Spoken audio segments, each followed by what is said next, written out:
জ্বালানি উপদেষ্টা ছিলেন, তখন এদেশের জ্বালানি খাতে ব্যাপক উন্নয়ন করেছিলেন। তার বিরুদ্ধে দূরবীন দিয়ে খোঁজা হয়েছিল তাকে কিভাবে তাকে ফাঁসানো যায়, কিন্তু জ্বালানি মন্ত্রণালয় তার বিরুদ্ধে কোনো অভিযোগ আনতে পারে নাই। প্রিয় বগুড়াবাসী,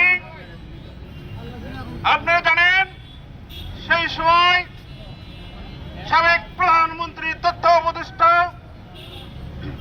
জনাব সজীব ওয়াজেদ জয়েরকে হত্যা চেষ্টার মামলায়, একটি বায়বীয় মিথ্যা মামলায় তার বিরুদ্ধে মামলা করা হয়েছিল।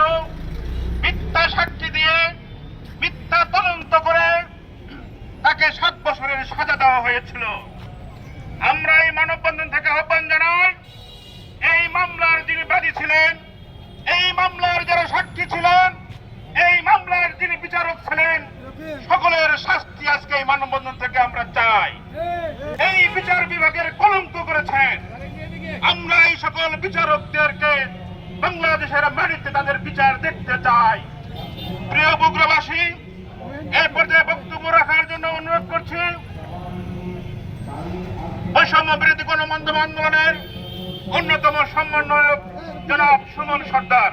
জনাব সুমন সর্দারকে তার বৈষম্য বিরোধী গণমাধ্যম আন্দোলন বগুড়া জেলা শাখা কর্তৃক সম্মানিত প্রধান সমন্বয়ক প্রতীক কুমার সহ বগুড়া সদস্য সচিব, বগুড়ার সাংবাদিক জগতের উজ্জ্বল নক্ষত্র সবুজ শাহ লোটাস ভাই, সহ আমার বিভিন্ন সহকর্মী সকলকে শুভেচ্ছা অভিনন্দন জানাচ্ছি।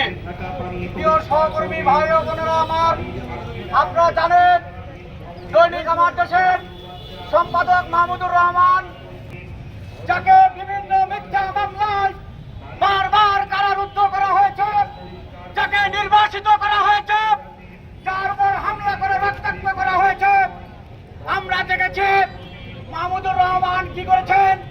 এই দেশের জনগণের জন্য, জনগণের অধিকার প্রতিষ্ঠা করার জন্য উনি উনার কলম দিয়ে উনার পত্রিকায় উনি লিখেছেন, সেটি আমাদের যে বিগত দিনের সরকার ছিলেন আওয়ামী ব্যাগির, যার নাম 5,500 5,500 উনি দিনে কখন কি বলেন, রাতে কি বলেন, ওনার মাথা ঠিক নেই।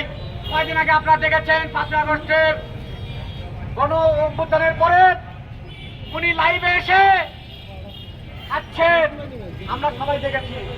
এইরকম পাগল ছাগল তাকে নাকি আবার হত্যা মামলার জন্য মাহমুদুর রহমানের মতো একজন সিনিয়র সাংবাদিক নাকি হত্যা চেষ্টা করেছে। এটা দুঃখজনক, এটা ন্যাক্কারজনক। আমরা তীব্র প্রতিবাদ জানাচ্ছি।